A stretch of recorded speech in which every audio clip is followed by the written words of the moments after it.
Assalamualaikum warahmatullahi wabarakatuh. Bismillahirrahmanirrahim. Alhamdulillahirabbil alamin. Wassalatu wassalamu ala asyrafil anbiya'i wal mursalin sayyidina maulana Muhammad wa ala alihi wa sahbihi wa man tabi'ahu wa wala amma ba'd.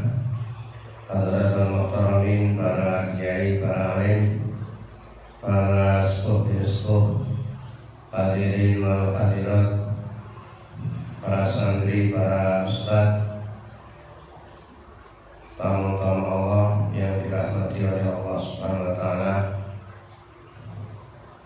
Kali ini kita akan membicarakan tentang persoalan-persoalan penting terkait dengan istita'ah. Permasalahan pertama, fa'idatun as-sabiyyu tuktabu lahu kullul ibadat allati yaf'aluha wa la yuktabu alaihi maksiyatun. Hajinya anak kecil itu apabila dilakukan itu hajinya sah, dan seluruh ibadah yang dikerjakan selama musim haji, selama rangkaian peribadatan haji, itu dicatat oleh Allah Subhanahu wa taala yang akan mendapatkan pahala.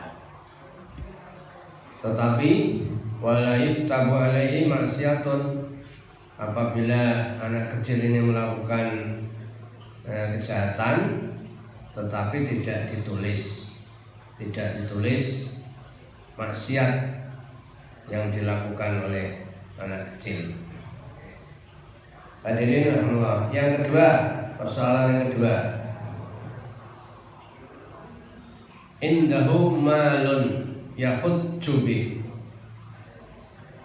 Seandainya ada seseorang mempunyai harta, dia bisa haji dengan harta itu, tetapi wa huwa muhtajin ilan nikah, dia butuh untuk nikah, dia butuh untuk kawin.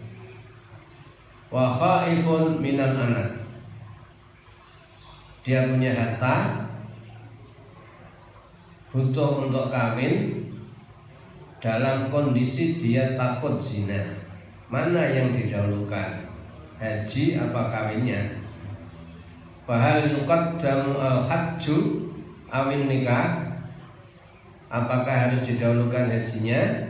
Dia harus haji, uang itu digunakan untuk haji atau digunakan untuk nikah? Alladzi alaihil ashab wa huwal afdal taqdimun nikah. Menurut pendapat Ashabus Syafi'i, yaitu yang paling afdal, kalau yang pendapat yang lebih utama, dia harus mendahulukan nikah, karena dalam situasi dia sudah takut untuk zina.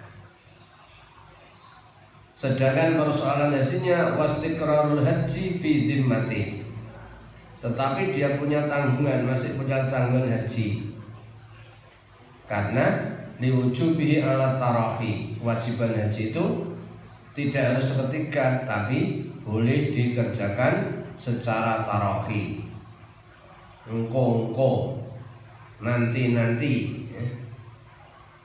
itu boleh. Persoalan yang ketiga, yajibul hajju alal khuntal muskil al balik. Orang waria, orang wandu, bencong, khunsa muskil. Khunsa muskil itu waria yang identitasnya masih membingungkan. Dikatakan membingungkan itu dia punya dua alat kelamin, kelamin laki-laki atau sekaligus kelamin perempuan, atau tidak punya alat kelamin sama sekali, baik alat kelamin laki-laki maupun alat kelamin wanita, tidak ada sama sekali, hanya bolongan kecil saja, sekedar untuk mengeluarkan kotoran, kencing maupun kotoran.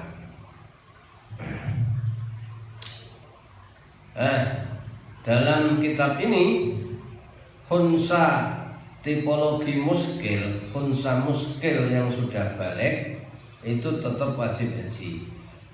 Kalau dia punya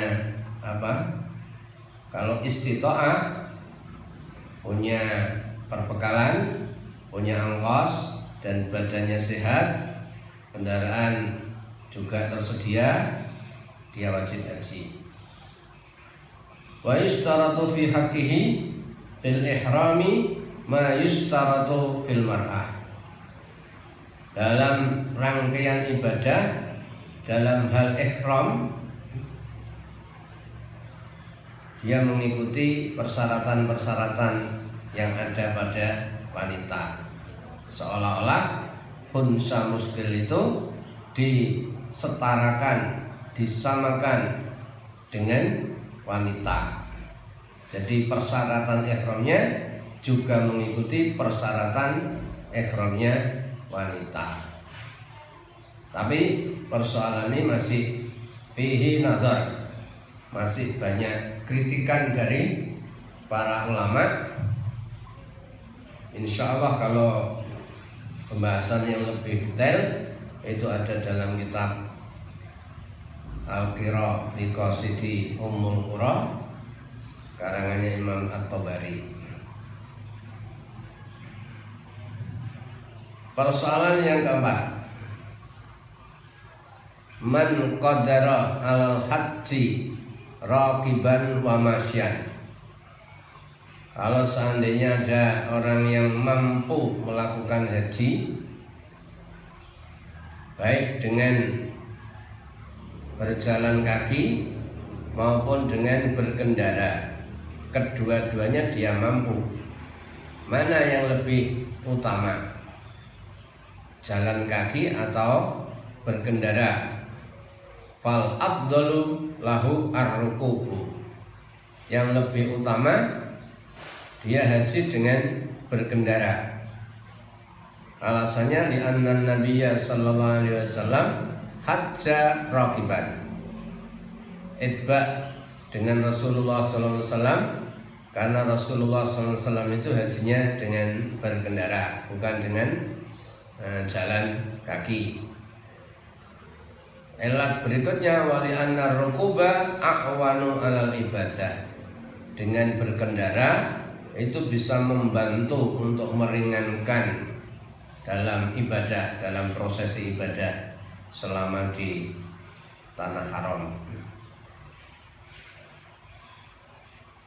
Problematika yang ke-5, idza talabal walidu al-ma'dubu waladahu an yahujja anhu. Ada persoalan manakala ada orang tua yang posisinya ma'dub, sakit, lumpuh, sakit yang tidak bisa diharapkan sembuhnya. Seandainya meminta anaknya untuk menghajikannya, fala yajibu alal waladi dzalik.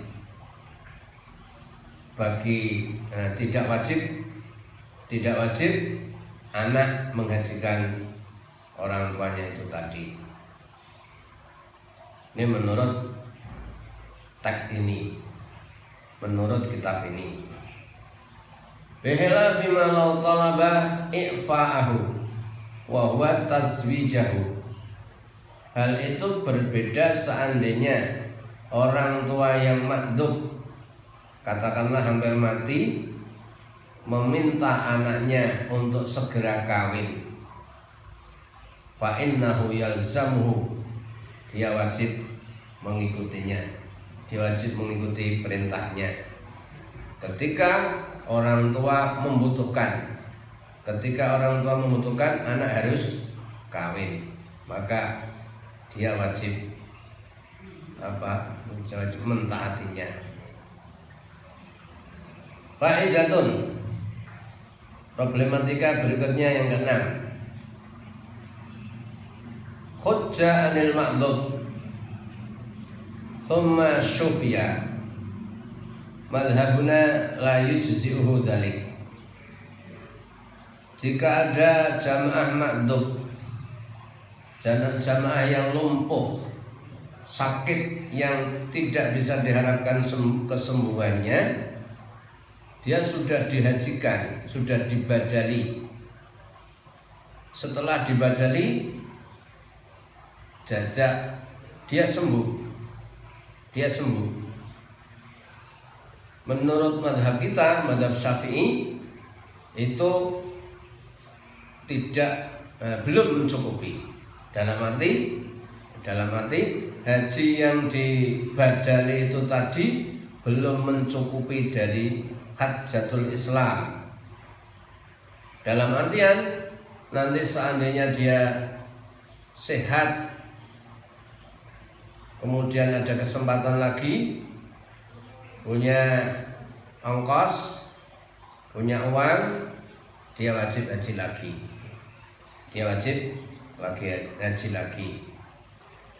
Tapi menurut Imam Ahmad, waqala Ahmadu rahimahullah, dalam kasus itu yujzi'u wala yajibu alaihi i'adatu. Seorang makdub yang dibadali lalu sembuh, menurut Imam Ahmad itu sudah cukup dan tidak wajib mengulangnya. Nah, kasus seperti ini itu pernah terjadi. Pemeriksaan pertama dia sudah masuk KKHI, dan dari pemeriksaan KKHI dinyatakan dia itu makdub, sulit untuk sembuh.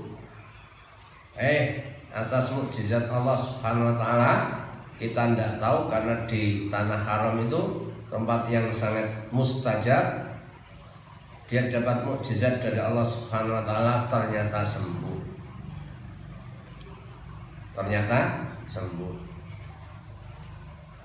Nah, ini menurut Imam Ahmad, wis kadung dibadali, menurut Imam Ahmad sudah cukup, dan dia tidak wajib i'adah, tidak wajib mengulang kembali. Kadang juga satu saat ada yang menuntut, jamaah menuntut kepada pemerintah, pada saat dia dibadali, selesai haji, dia sudah sembuh. Dia tahu bahwa hajinya sudah dibadali. Ini kita ambil pendapat Imam Ahmad yang paling maslahah, kita tenangkan jiwanya bahwa orang makdub yang sudah kadung dibadali dan kemudian sembuh, itu menurut Imam Ahmad sudah dianggap sah, sudah dianggap cukup dan tidak wajib mengulang kembali. Fa'idatun, problematika yang ketujuh. Yajibul hajju indana ala tarahi. Bagi kita madhab Syafi'iyah, kewajiban haji itu dilakukan secara tarahi, tidak harus seketika. Engko masih boleh. Tetapi ada catatan, fa'in akharahu, dia harus berazam.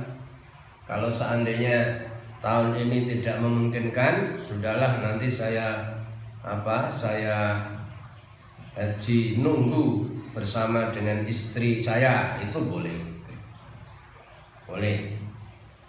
Tapi harus ada azam untuk mengakhirkan tadi. Ada catatan fa'in akharahu hatta mata kana asyan. Kalau dia mengakhirkan haji, menunda-nunda haji sampai dia mati, dia dianggap berdosa, dianggap maksiat. Wa innama jazat ta'khir, kebolehan dia mengakhirkan haji itu dengan syarat bisyarti salamatil afiyah, dengan catatan badannya masih tetap sehat, masih tetap utuh, masih tetap bugar, itu boleh. Sebagaimana kadar bil muallimi litilmidi, guru itu boleh memukul muridnya, kiai boleh memukul santrinya dengan catatan masih utuh, masih sehat. Kalau sampai mukulnya itu sampai parah, sampai mencederai anggota tubuh, itu yang haram. Kalau hanya sekedar memukul biasa, paling-paling hanya kosong, itu tidak apa-apa. Termasuk juga wazauji li zaujatihi, seorang suami boleh memukul istri dengan catatan darban ghairi mubarihin, tidak sampai membuat parah. Faidatun, problematika yang ke-8. Man alaihi hajjatul Islam wa hajjatun nadri. Apabila seseorang punya tanggungan haji Islam karena dia belum haji, tetapi dia juga punya tanggungan haji nazar. Jadi ada dua kewajiban, kewajiban haji nazar dan haji Islam. Haji memenuhi rukun Islam. Fahajja, lalu dia haji. Yang mana haji itu dianggap sah? Waqa'a dzalika an hajjatil Islam indana.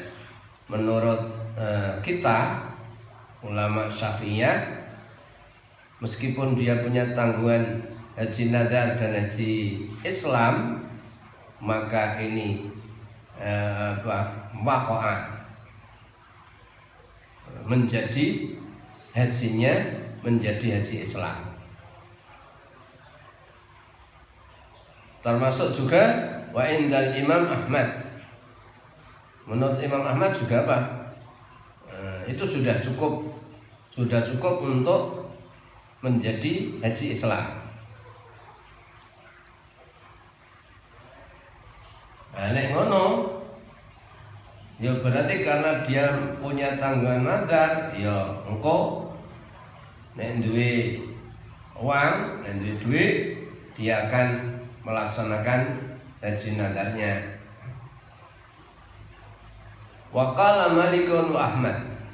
Kata Imam Malik dan kata Imam Ahmad rahimahullah, yaqa'u anil ladzi nawahu. Tergantung hajinya, niat untuk haji nazar apa untuk haji Islam. Itu kata Imam Malik dan Imam Abu Hanifah. Kalau niatnya untuk haji Islam, berarti dia jadi haji Islam. Tapi kalau dia niatnya itu haji nazar, maka yang jadi adalah haji nazar.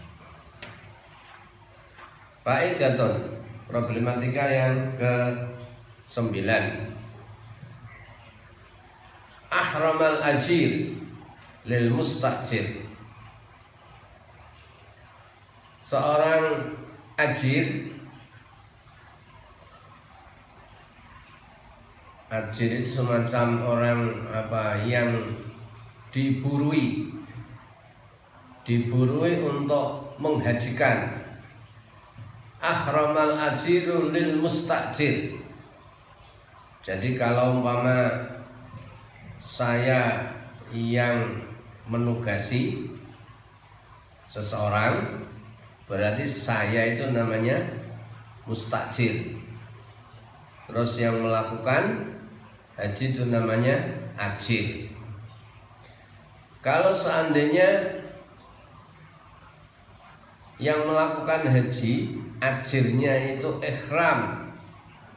ihram untuk menghajikan mustajir sebenarnya, tetapi niatnya untuk dirinya, dia membelokkan niat hajinya untuk dirinya sendiri. Umpama saya dapat amanat untuk menghajikan, saya diburui untuk menghajikan seseorang, orang kaya. Tapi karena sesuatu hal, bisa karena lupa atau bagaimana, atau tidak tahu caranya badal, waktu ihram itu untuk diri saya, tapi persangkaannya donan sarfahu lahu layan sarifu lahu, keyakinannya masyo tak niati untuk diriku, tapi tidak akan beralih untuk yang lain. Wa hal yastahiqul ujra ala dzalika? Apakah orang ini berhak menerima ujrah, menerima ongkos apa tidak? Di sini ada dua pendapat, ada dua kaul. Ashahhuhuma, pendapat kaul yang lebih sahih, yang lebih valid, dia tetap berhak menerima ongkos untuk menghajikan itu tadi. Liwuqu'il haji lil mustajir, karena hajinya untuk jadinya untuk mustajir, orang yang memerintahkan untuk menghajikan ini. Faidatun, kita masih ada banyak persoalan. Sampai di sini saja. Kita akan membahas persoalan berikutnya di lain kesempatan. Demikian, mudah-mudahan bermanfaat. Hadanallahu wa iyyakum lima yuhibbu wa yardah. Wassalamualaikum warahmatullahi wabarakatuh.